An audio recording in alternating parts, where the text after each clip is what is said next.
Hello everyone, welcome back to the channel. In today's video, I will show you how you can send money from Remitly to your bank account. For this, first go to remitly.com and remember you have to money in Remitly. Now what you have to do, select send money, then select amount how much you want to send. If you send to your now select which country you want to send, then select a delivery method. Now from here select bank deposit. Now select your preferred bank where you want to send, then select your payment method, how you want to pay. Here you will see an option.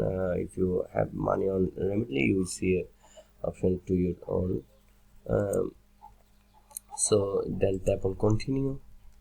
Now here you will bank account number, then select continue, and then follow these prompts to send your money from Remitly to your bank.